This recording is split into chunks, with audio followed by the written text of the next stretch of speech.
అన్నిటికంటే నా డబ్బు కంటే అనురా, నా డబ్బు కంటే, నా ధర్మ కంటే, నా కబోర్ల డబ్బు కంటే, నా బంగారం కంటే ఈ హృదయమును భద్రముగా కాపాడుకో. చెత్త చెదారం ఉంది కావచ్చు, బూతులు టగడగడగవచ్చు, అవి రెండు ఉన్నాయి, ఇల్లు ఉన్నాయి. టగడగడగ బూతులు అవే వస్తుంది, టగడగడగ మోసం చేస్తున్నాం అదే వస్తుంది. ఇందులో ఏది నింపబడితే బయటికి అదే వస్తుంది. అవే వెప్పండి గట్టిగా ఎంత యాక్షన్ చేసిన గురువు బిడ్డ టక్కన జారిపోతుంది, టక్కన వచ్చేస్తారు. కొంతమంది అలా చేస్తారు, ప్రయత్నం కుదరదు. నువ్వు అర్ధగంట మాట్లాడినా నీకు అంతా బయటకు వచ్చేస్తుంది. కాబట్టి అన్నిటికంటే హృదయం జాగ్రత్త కాపాడుకో అని సలహించాడు. శబ్దం గట్టిగా హల్లెలూయా. చూడరా మత్తయి సువార్త 5:8 చూడరా బిడ్డ. మత్తయి సువార్త 5:8 హృదయం గురించి.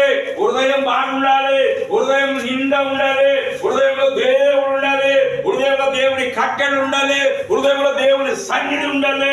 హృదయంలో దేవుడు ఉన్నాడనుకో నీ శరీరం బాగుంటది. ఆమె చెప్పండి గట్టిగా నానా.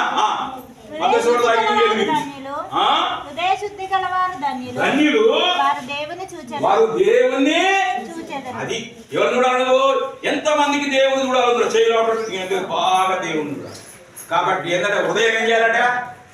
హృదయ శుద్ధి గల వారు ధన్యులు. వాళ్ళు ఎవరుతారా? నీకు శుద్ధి లేకపోతే నువ్వు అంటే ఏంటి? నువ్వు శుద్ధి లేకపోతే ఎవరితో మరి దయ్యాన్ని కనబడుతుంది. రాత్రి దయ్యం సార్, రాత్రి భూతం సార్, రాత్రి పిసా అంటే ఏంటిది?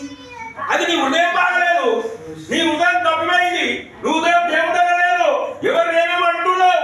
అందుకోసం నీ హృదయంలో సైతాన్ వచ్చి కూర్చుంది. నువ్వు దేవుని ఎక్కడ? శబ్దం గట్టిగా హల్లెలూయా.